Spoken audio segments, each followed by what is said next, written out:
नमस्कार दोस्तों, स्वागत है आप सभी को मेरे यूट्यूब चैनल और नेक्स्ट एग्ज़ाम में। तो दोस्तों आज की वीडियो में हम देखेंगे और ये अभी लास्ट टॉपिक रहेंगे हमारे बायोलॉजी के। उसके बाद हम एमसीक्यू फॉर्म में करेंगे, जो भी नए नए क्वेश्चन करेंगे।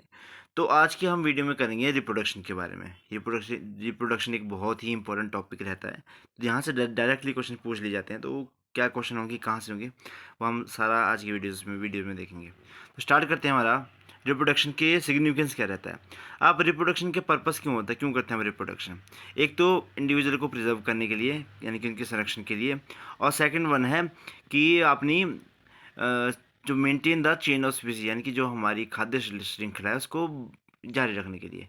बीच में से एक भी एनिमल अगर हमारा एब्सेंट हो गया फूड चेन में से तो दिक्कत हो जाती है। ओके, फॉर एग्जांपल अगर हमारे शेर खत्म हो गए, अभी आपने सुना होगा कि चीते बुलाए गए कुनो राष्ट्रीय उद्यान में, कहाँ से बुलाए गए, नाइजीरिया से, है ना। तो वहाँ से बुलाए गए, तो क्यों बुलाए गए, 8 चीते ला के लेके, क्योंकि चीते इंडिया में 1952 में ख़त्म हो चुके थे।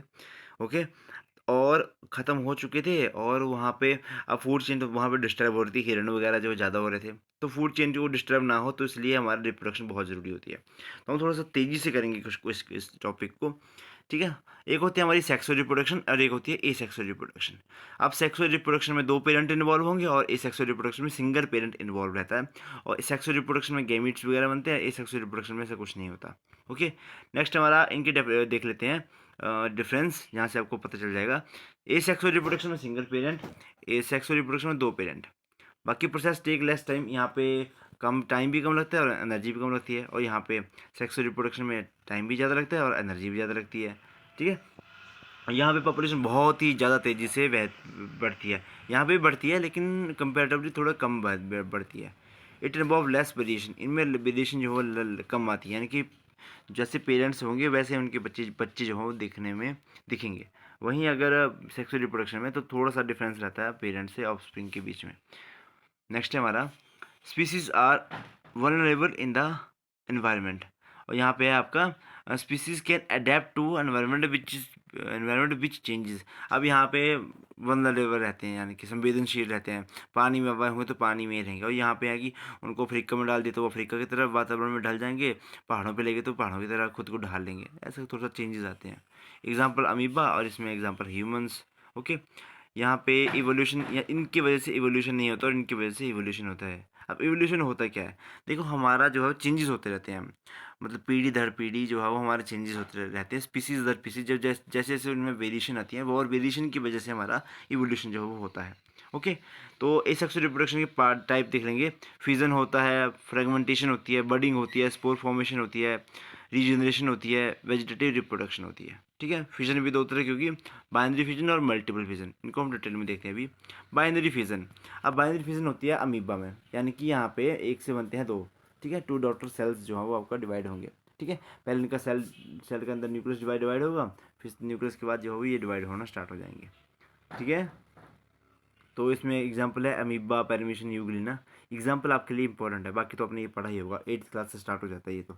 मल्टीपल फिजन में आएगा आपका एल्गी या फिर प्लाज्मोडियम। प्लाज्मोडियम कौन से वाला, जो आपको मलेरिया करता है ना, मलेरिया का जो प्लाज्मोडियम वाइवेक्स प्रोटोजोआ, ठीक है। तो एक सेल होगा सिस्टम की बहुत सारे इसमें से डॉटर सेल्स रिलीज होंगे, तो होगी मल्टीपल फिजन। नेक्स्ट है आपका बडिंग। अब बडिंग किस में होती है, बडिंग इन हाइड्रा आपने पढ़ा होगा। जेलीफिश में होती है, कोरल्स में होती है, ईस्ट में होती है, इस सभी में आपका क्या रहती है, बडिंग होती है। देखिए ये एक हाइड्रा का प्लांट है, यहाँ से छोटा सा बड जो है निकला, फिर बड जो है ग्रो होना स्टार्ट हो गया और ये बहुत बड़ा होगी, यहाँ से टूट जाएगा। जैसे टूटेगा अलग अलग जगह गिरेगा, तो इसकी वजह से वहाँ पे नया प्लांट जो या फिर ये नया नया हाइड्रा ग्रो हो जाएगा। अब हाइड्रा किस किस कैटेगरी में आते हैं मुझे कमेंट बॉक्स में बताएं, हाइड्रा वगैरह, पैरामीशियम वगैरह। नेक्स्ट है एसेक्सुअल रिप्रोडक्शन, इसमें है आपका स्पोर फॉर्मेशन। अब ये किस में होता है, आपका मोसिस में, लीवर बर्ड्स में, ब्लू ग्रीन अलगी में। तो इस तरह का स्पोरोगोनियम होता है, याद रखें स्पोरोगोनियम। स्पोरोगोनियम फटेगा फिर स्पोर रिलीज होंगे, ये याद रखें। फिर आपके की जो फर्न वगैरह होंगे ना, इनमें देखो जो इनकी पिछले, मैं बोलता हूँ कि मेहंदी जैसे लग जाती है हाथों में, पत्तों को हम हाथ पे लगाते हैं फिर वाइट जैसा लग जाती है मेहंदी, तो वो स्पोर्स होते हैं हमारे बॉडी, इस पे स्पोर्स चिपक जाते हैं, ठीक है। अगला देखेंगे हम फ्रेगमेंटेशन। तो फ्रेगमेंटेशन होती है स्पाइर वगैरह वगैरह में। तो यहाँ से अलग अलग बॉडी के सेगमेंट टूट जाएंगे, और जैसे ये टूटेंगे तो जितने भी हिस्से में टूटेंगे तो उतने हिस्से में नए नए सेल बन जाएंगे। तो ये होती है फ्रेगमेंटेशन। फिर है रीजनरेशन, ये होती है प्लानेरिया में। ये पूरा सा पूरा का है, यहाँ से इसको अगर हम 3 हिस्सों में काट देंगे तो ये अलग, ये अलग, ये अलग, तो इसको कहते हैं रीजनरेशन, पुनर्जीवन। जैसे आपकी ऐसे एग्जांपल नहीं बता रहा हूँ, लेकिन जो आपने देखा होगा, आपकी छिपकली की पूँछ कट जाती है ना, तो वो तो मर जाती है, लेकिन जैसे छिपकली की पूँछ, मान लो कि अगर ऐसा होता है कि छिपकली की पूँछ कटती और वो पूँछ एक नई छिपकली बना देती, तो वो भी रीजनरेशन का पार्ट आ सकती थी। ठीक है, यही है। ठीक है, इसमें वही ऑर्गन, मतलब इसमें रीजनरेशन हो जाती है, सीधी सी बात है। नेक्स्ट है आपका वेजिटेटिव रिप्रोडक्शन, ये आलू है आपका। वेजिटेटिव रिप्रोडक्शन में जैसे आपका वेजिटेटिव रिप्रोडक्शन में आपने देखा होगा ब्रायोफाइलम, पत्थर वाला पत्थर चट, जो आपका किसके लिए यूज़ होता है, आपका पथरी के लिए। शुगर केन में होती है, पोटैटो में होती है, बनाना में होती है, पाइन एप्पल में होती है, ऑनियन में होती है, सारी वेजिटेटिव रिप्रोडक्शन से ही होती हैं। ठीक है, रूट्स में भी हो सकती हैं, स्टेम में भी हो सकती है, लीफ में भी हो सकती है। रूट का एग्जांपल है आपका पोटैटो, सॉरी, रूट का एग्जांपल है आपका स्वीट पोटैटो, और स्टेम का एग्जांपल है आपका पोटैटो, और लीफ का एग्जांपल है आपका ब्रायोफाइलम। ठीक है, ये आलू है, आलू जो है ग्रो हो गया, वैसे वैसे देखो तो आपने उसमें से निकल आते हैं, आलू सड़ जाता है तो हरा हरा हरा निकल आता है। अगर उसी हरे हरे को काट के वहीं कहीं भी गाड़ देंगे तो वो क्या हो जाएगा, आलू, नया आलू बन जाएगा वहाँ पे। ठीक है, अब ये दो तरह के, नेचुरल और आर्टिफिशियल।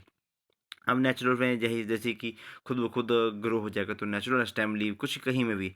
और एक आर्टिफिशियल भी होती है, जिसमें हम कहेंगे ग्राफ्टिंग करते हैं, कटिंग करते हैं। कटिंग आपने देखी होगी, ग्राफ्टिंग तो आपने देखी होगी, जैसे अब क्या बोलते हैं उनको, मैंगो की कटिंग, मैंगो की ये बोलते हैं कलम करनी है, तो वो सारा कटिंग इसका पार्ट आता है, वेजिटेटिव रिप्रोडक्शन का पार्ट आता है। ठीक है, एक होता है स्काई, एक होता है स्टॉक। ठीक है, इस तरह से प्लांट आपने पढ़े होंगे। वेजिटेटिव लेयरिंग होती है, किसी चीज़ की लेयरिंग, ग्राफ्टिंग होती है। ठीक है, ग्राफ्टिंग करना, फिर कटिंग, कटिंग भी आती है। जैसे आपका रोज़ है, तो आप उसका एक कलम काटते हो, कहीं भी गाड़ देते हो, तो वो एक नया प्लांट जो ग्रो हो जाता है। तो सारे आपके वेजिटेटिव रिप्रोडक्शन के पार्ट होते हैं। ठीक है, लेयरिंग, ग्राफ्टिंग, क्वेश्चन डायरेक्टली पूछ लिया जाता है, तो मैंने इसको करवा दिया। आप देखेंगे इस सेक्सुअल रिप्रोडक्शन के बारे में। तो सेक्सुअल रिप्रोडक्शन जिसमें दो पेरेंट इन्वॉल्व होंगे, उसको सेक्सुअल रिप्रोडक्शन कहा जाता है। ये बहुत डिटेल्ड टॉपिक है, तो हम इसमें देखेंगे ह्यूमन वाला। अपने बारे में तो पता होना चाहिए किस तरह से, मतलब हमारी जनरेशन बढ़ती है। तो ह्यूमन रिप्रोडक्शन जो है वो सेक्सुअल टाइप की होती है, दो पेरेंट इन्वॉल्व होंगे, एक होता है मेल, एक होता है फीमेल। ठीक है, और ह्यूमन रिप्रोडक्शन क्या होगी, human like most mammal baby parents होते हैं, यानी कि हम यंग वंस को जन्म देते हैं। एक होते हैं ओबी पेरेंट्स, जो कि एग लेइंग आपके एनिमल्स होते हैं, जो अंडे देंगे उनको हम ओबी पेरेंट्स, जो बच्चों को जन्म देंगे उसको हम बेबी पेरेंट्स कहते हैं। ठीक है, एक अलग ये आती है, होते तो यंग वंस को ही बच्चे, लेकिन वो पाउच पाउच में अपने बच्चों को रखते हैं, जैसे कंगारूज वगैरह, कोआलास वगैरह। ठीक है, नेक्स्ट आपका ह्यूमन आर यूनिसेक्सुअल। अब इसमें क्या क्या मतलब है, यानी कि एक सेक्स इन्वॉल्व रहता है हमारे ह्यूमंस के अंदर। Unisexual organism are those organism which can only produce either male gametes और फीमेल गैमीट्स। अगर मेल होगा तो यानी कि सिंगल तरह के गैमीट्स प्रोड्यूस करेंगे, या फिर मेल गैमीट या फिर फीमेल गैमीट्स। अब गैमीट्स क्या होते हैं, जैसे हमें पता है कि हमारे बॉडी के अंदर हमारे 46 क्रोमोजोम होते हैं हमारे सेल्स के अंदर। 46 क्रोमोजोम में भी, मतलब मान लीजिए कि 23 पेयर्स कहते हैं हम, 23 इंटू पेयर्स कहते हैं। तो उनमें से आपके 22 पेयर होते हैं ऑटोसोम्स, और एक होता है आपका सेक्स क्रोमोसोम, और ये होते हैं जैसे एक्स और वाई, होता है मेल्स में, और एक्स होगा आपको फीमेल में। ठीक है, ये बात आपको तो पता होनी ही चाहिए, इतना तो बहुत आसान है। गेमेटोजेनेसिस, फॉर्मेशन ऑफ गेमीट्स को हम गेमेटोजेनेसिस कहते हैं। जैसे अब गेमीट्स हमारे कौन से हैं, या तो ओवम है, या तो एग है, या तो आपका स्पर्म है। ठीक है, तो ये जो कब बनना स्टार्ट हो जाते हैं, जो ये 18 11 से जब आपकी टीन एज है मैक्सिमम, वहाँ पे बनना आपके स्टार्ट हो जाते हैं। और कब तक रहेंगे, मेल्स में तो ये काफ़ी लंबा चलता है, 60 70 साल तक चल पड़ता है। ठीक है, लेकिन फीमेल्स में ये 50 55 की एज तक ख़त्म हो जाता है, और जहाँ पे ये जब जिस एज में ये ख़त्म हो जाता है उस एज को हम कहते हैं मीनोपॉज। तो ये इंपॉर्टेंट है। ठीक है, मीनार्च नहीं, मीनोपॉज होता है जब स्टार्ट होता है, तो उसको क्या क्या कहते हैं, वो मुझे कमेंट बॉक्स में बताएं। जब आपकी एग बनना स्टार्ट होंगे तो उस कंडीशन को हम क्या कहते हैं। सेकंड आती है कि insemination, transfer of male gametes into female gametes. ये ऑपरेशन के प्रोसेस के थ्रू, क्योंकि इंटरनल रिप्रोडक्शन होती है हमारी बॉडी के अंदर, तो एक ऑपरेशन के थ्रू, मतलब मेल फीमेल गैमेट जो फीमेल गैमेट्स के, मतलब फीमेल के, मतलब फीमेल गैमेट फीमेल के गैमेट के साथ फ्यूज़ होता है। और कहाँ पे होता है, ये बहुत इंपॉर्टेंट क्वेश्चन है। तो ये होता है आपका फेलोपियन ट्यूब्स में। फेलोपियन ट्यूब्स कहाँ पे, ये रही आपकी फेलोपियन ट्यूब्स। ठीक है, ये यहाँ पे होता है आपका fusion of male and female gamete.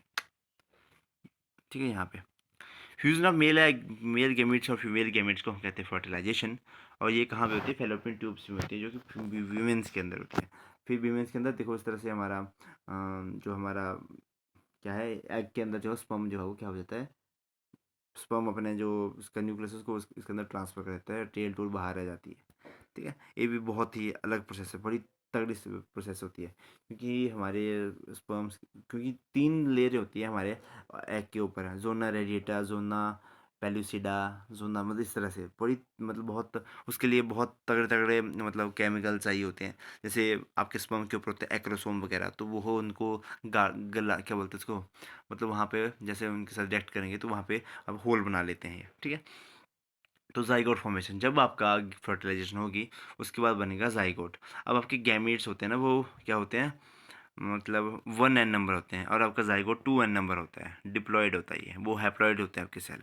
ठीक है, जब आपका union of male and female gametes होगी तो उसको हम कहेंगे फर्टिलाइजेशन, और उसके जो जो हमारा सेल बनेगा उसको हम कहेंगे जाइगोट। फिर इम्प्लांटेशन क्या होती है? जैसे फर्टिलाइजेशन होगी तो जो भी आपका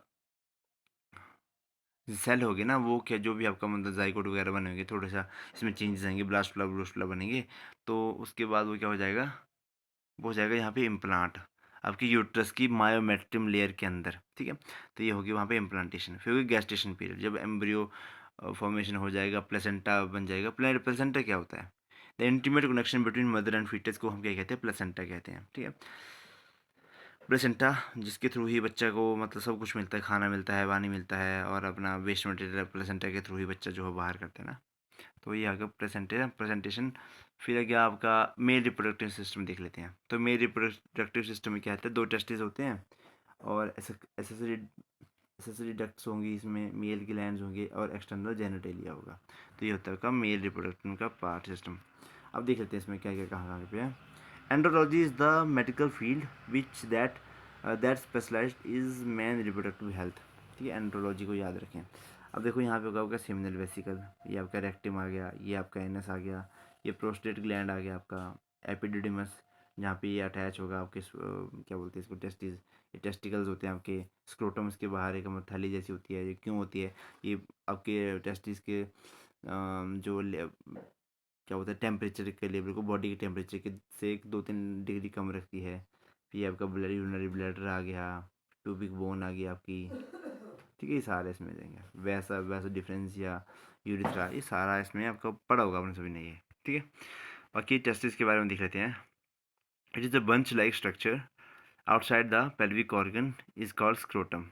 एक पेयर होता है टेस्टिस का, और स्पर्म फॉर्मेशन कहाँ होती है? आपकी टेस्टिस के अंदर ही रहती है। बाकी स्क्रोटम का काम मैंने आपको बता दिया, डिग्री 2-3 डिग्री आपके इसको कम रखने के लिए। ठीक है, टेस्टिस की लेंथ कितनी होती है? 4 से 5 सेंटीमीटर, और चौड़ाई कितनी होती है? 2 से 3 सेंटीमीटर। नेक्स्ट है आपका types of cells in testis. एक तो जर्म सेल होंगे, जो कि आपका स्पर्मेटोगोनिया होगा, जिसको हम स्पर्मेटोगोनी कहते हैं, और वो स्पर्म फॉर्मेशन करेंगे।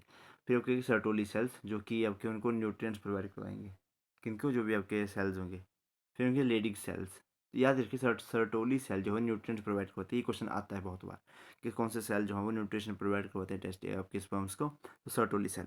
अब एक होता है लेडिंग सेल। ये आपका लेडिंग सेल्स होते हैं, ये आपका मेल सेक्स हार्मोन जो कि टेस्टोस्टेरोन है उसको फॉर्मेशन करते हैं आपका लेडिंग सेल्स। नेक्स्ट आ गया accessory duct. Accessory duct transfer sperms from testis. वही है कि टेस्टिस से स्पर्म को किसमें ट्रांसफ़र करती है आपका, तो वो एक्सेसरी डक्ट करती है। मेल वेसेक्टोमी, हाँ, तो अगर जब आप बोलते हैं ना कि नसबंदी नलबंदी, तो वो मेल वेसेक्टोमी मतलब कि जो आपका वास्ट डिफरेंस होगा ना, इसको काट देते हैं ये जो है, ताकि स्पर्म यहाँ तक पहुँच ही ना सके। ठीक है, फिर है आपका मेल ग्लैंड्स के बारे में देख लेते हैं। एक आता है का पेड़, ये तो ये जो है, हाँ, ये देख लिया। मेल ग्लैंड्स के बारे में देख लेते हैं, तो उसमें क्या रहता है? पेड वेसिकल्स रहेंगे। क्या कर रहा हूँ मैं? उसमें रहेगा आपका male vesicle, paired seminal vesicle, इसमें रहेगा फॉर्म म्यूकस, मतलब बलगम जैसा बनाती है सेमिनल वेसिकल। फिर रहेगा प्रोस्टेट ग्लैंड। दे अब ये सिट्रिक एसिड फॉर्मेशन करते हैं फॉर मोशन, ताकि वो मूव कर सके स्पर्म उसके अंदर। फिर आपका पेड बल्बो लूथरल ग्लैंड रहता है जो आपके फ्रक्टोज करते हैं ताकि एनर्जी भी मिले।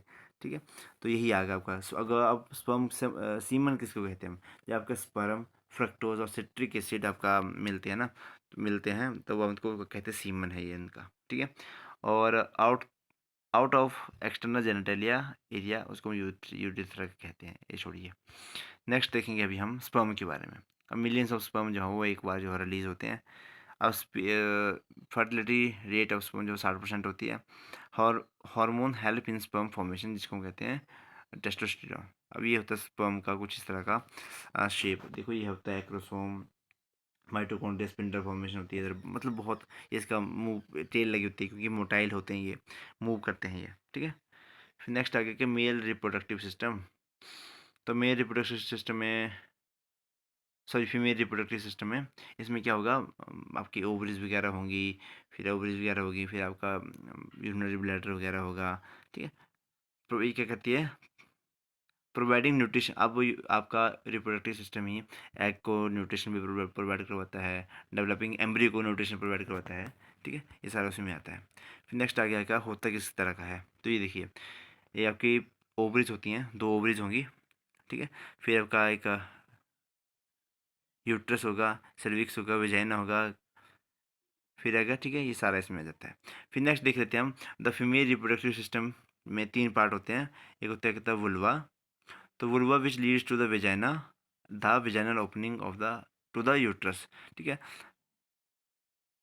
फिर आया आपका यूट्रस जहाँ पे आपका बच्चा जो है वो वहाँ पे मतलब जन्म देता है, मतलब बड़ा होता है वहाँ पे, ग्रो करता है एम्ब्रियो आपका वहाँ पे। और ओवरी होती है जो कि फीमेल जो गेमीट कहते हैं ओवा, उनको रिलीज करते हैं। ठीक है, मेल फीमेल रिप्रोडक्टिव सिस्टम को कहते हैं हम गायनोकोलॉजी, जो कि स्टडी है इसके बारे में, रिप्रोडक्टिव हेल्थ के बारे में। ठीक है, इसमें देख लिया अभी, ये आपका वेजाना आ गया, फिर आपका सर्विकल कैनाल आ गया, एंड्रोमेट्रियम जहाँ पे आपका बच्चा पैदा होता है ना, ये ओवरीज आ गया, ये फेलोपियन ट्यूब्स आ गई। फेलोपियन ट्यूब्स बहुत इंपॉर्टेंट है, और ये इन्हीं को काटते हैं जब हम क्या बोलते हैं वो नसबंदी क्या बोलते हैं, नलबंदी क्या बोलते हैं उनको। ठीक है, तो उनको ट्यूबेक्टोमी कहते हैं। ठीक है, नेक्स्ट आ गया इसमें obstetrics involves care during preconception, pregnancy, childbirth and immediately after the delivery. ठीक है, चलिए नेक्स्ट देखेंगे हम मेंस्ट्रुअल साइकिल। ये बहुत इंपॉर्टेंट चीज़ है, और क्योंकि मेंस्ट्रुअल साइकिल जो होता है वो आपको पता है कि ये हो स्टार्ट हो जाता है आपका टीन एज में, फर्स्ट मेंस्ट्रुअल साइकिल। मीनार्क कहते हैं उसको, ये था क्वेश्चन जो मैंने आपसे पूछा था कि उसको एडिशन को क्या कहते हैं, उसको कहते हैं मीनार्क। जब मतलब फर्स्ट टाइम किसी को मतलब वो आते हैं, मतलब मेंस्ट्रुअल साइकिल स्टार्ट होता है, उसको कहते हैं मीनार्क। ये 28 दिन का पीरियड होता है पूरा, 14 दिन में आपकी ओवुलेशन हो जाती है। उसके बाद पूरा साइकिल जो है रिपीट होता रहता है। 2 ओवरीज होती हैं, एक मंथ में एक ओवरी रिलीज़ करती है, दूसरे मंथ में दूसरी ओवरी एग जो है रिलीज़ करती है। ठीक है, और ये फीमेल्स में रहता है आपका 55 तक, 45 टू 55 की एज तक, और उस कंडीशन को हम कहते हैं मेनोपॉज की कंडीशन। ठीक है, और इसमें क्या था, हाँ, और मतलब जो आपका प्रेगनेंसी से बचने के तरीके हैं वो बहुत सारे होते हैं, जैसे कि बहुत सारे आपकी पिल्स वगैरह आती हैं कुछ। ठीक है, प्रोटेक्शन वगैरह आती हैं बहुत सारे, तो उनको आते हैं कई बार, क्वेश्चन पूछ लेते हैं। मैंने क्वेश्चन देखा था एक बार सब पूछा था कि मंथली कॉन्ट्रासेप्टिव पिल्स कौन सी आती हैं। मंथली भी आती हैं, मतलब कुछ सरकारी वाली थी वो, माला डी वगैरह कुछ ऐसी थी, और एक और भी थी, मतलब 2 तरह की थी, एक सहेली वगैरह आती थी।